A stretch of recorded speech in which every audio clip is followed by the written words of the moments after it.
Have you ever wondered what happens after we die?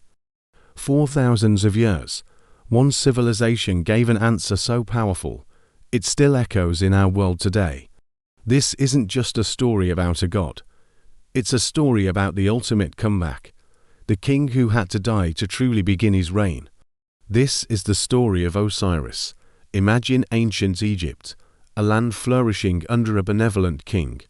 The crops were plentiful, the Nile's waters were life-giving, and the people lived in harmony. This prosperity was the gift of Osiris, the god king, the lord of agriculture and civilization.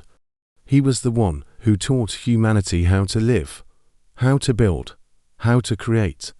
He was a symbol of order, life, and creation itself. With his beloved wife, the powerful sorceress Isis, by his side, his rule was a golden age. But where there is great light, shadows are bound to grow darker. And in the heart of Osiris's own family, a dark jealousy was festering. This shadow had a name, Set. He was Osiris's brother, the god of chaos, deserts, and storms. While Osiris represented order and life, Set embodied the untamed, destructive forces of nature.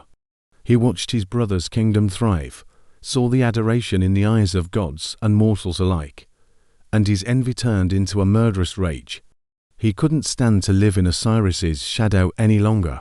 Set decided that if he couldn't build a legacy as great as his brother's, he would tear it down. So, he hatched a plan, a deceitful and brutal plot to usurp the throne.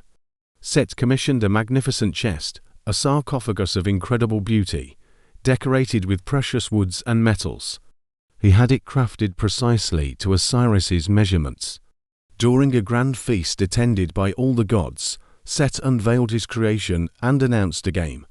He declared that this stunning chest would belong to anyone who could fit perfectly inside it. One by one, the gods tried, but it was too big for some, too small for others.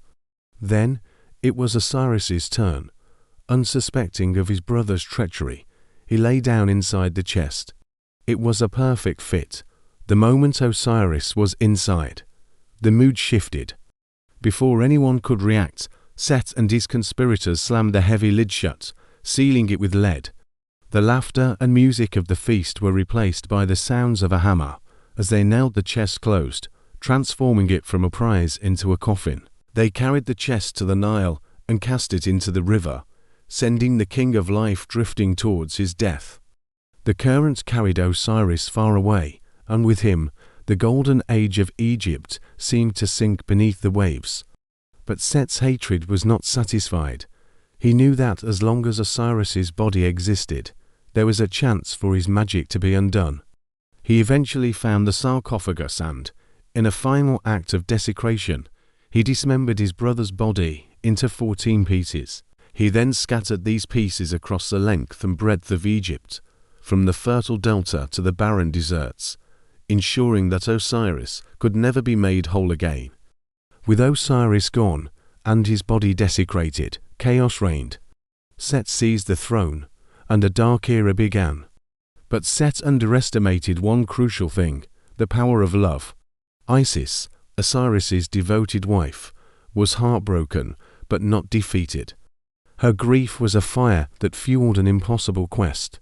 She refused to accept her husband's fate. Transforming into a bird, she flew across the land, her mournful cries echoing through the valleys.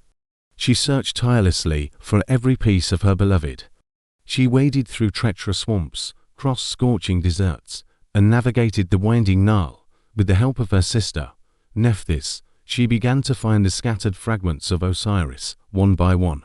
It was a painstaking, heartbreaking task, a puzzle of flesh and bone. After a long and arduous search, Isis had gathered 13 of the 14 pieces. The final piece, unfortunately, had been eaten by a fish in the Nile and was lost forever. But Isis was a goddess of immense magical power.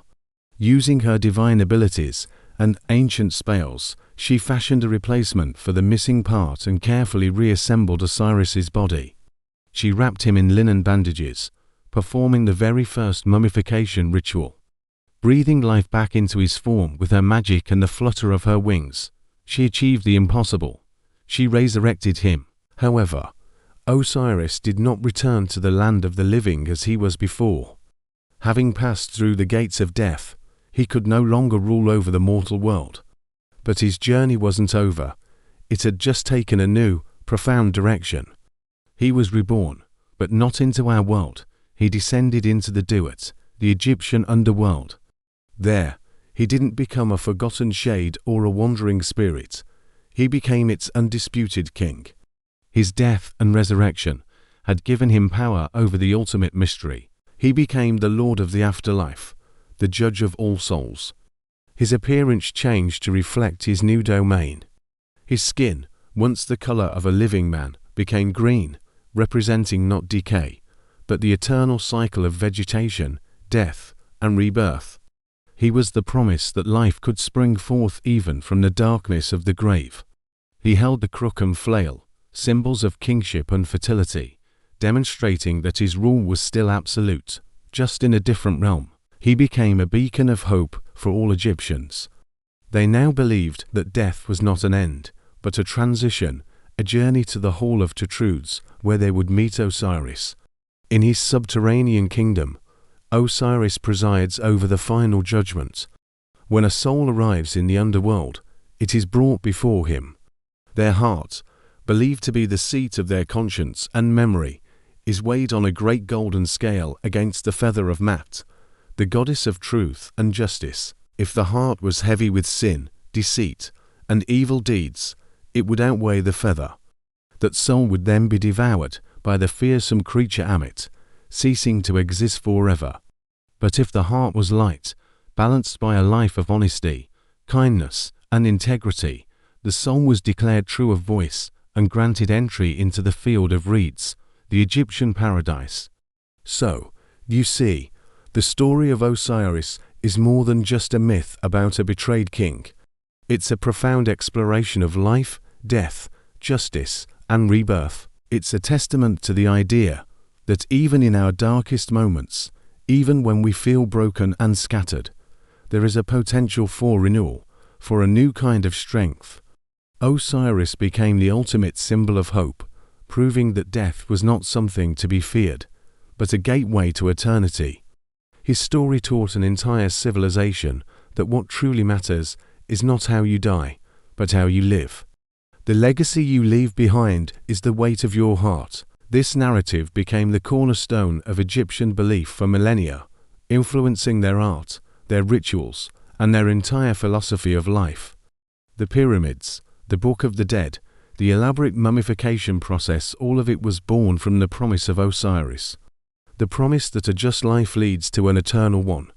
So the next time you think about legacy, or what comes after, remember Osiris, the king who was struck down only to rise again, more powerful than ever, the God who rules not a kingdom of sand and stone, but the eternal kingdom of the soul.